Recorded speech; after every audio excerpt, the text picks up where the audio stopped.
எனக்கு மட்னா ரொம்ப பிடிக்குங்க. அதுல விளையாடுறது கூட ரொம்ப ரொம்ப பிடிக்கும். அதுக்கு நிறைய யூஸ் இருக்கு. ஏன்னா அதுல சில வகையான மைக்ரோ பாக்டீரியாஸ்லாம் இருக்கு. அது நம்ம பிரெயின்ல செரோட்டோனின் அப்படிங்கிற ஹாப்பி கெமிக்கலை ஜெனரேட் பண்ணுது. இன்னைக்கு மார்க்கெட்ல மட் லவர்ஸ் உடைய எண்ணிக்கை அதிகமாயிடுச்சு.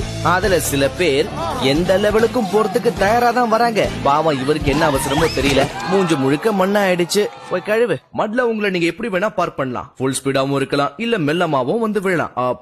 ஆனாலும் நீங்க சயின்ஸை யூஸ் பண்ணி தான் ஆகணும். மட்டோட ஷியர் ஸ்ட்ரென்த் லோவா இருக்கும்.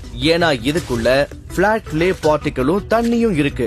இதுல நீங்க உங்க கால்களை இந்த மாதிரி வைக்கும் போது பார்ட்டிகல்ஸ் முன்னோக்கி ஸ்லைட் ஆகும். லோ கம்ப்ரசிவ் ஸ்ட்ரென்த் இருக்கிறதால அதுல பிரஷர் விழும்போது அப்படியே அதுக்குள்ள சிங்க் ஆயிடுவீங்க. அதிகமா மட் இருக்கிற தண்ணில விஸ்கோசிட்டி கம்மியா இருக்கும். அதனால அதுல நடக்கிறது ரொம்ப ஈஸியா இருக்கும். பட் திக் ஸ்டிக்கி மட்டோட விஸ்கோசிட்டி அதிகமா இருக்கும். அதனால உங்க செப்பலுக்கும் மட்டுக்கும் நடுவுல ஒரு வேக்யூம் கிரியேட் ஆகும். அதனால மட்டுக்கு நீங்க உம்மா கொடுத்துருவீங்க.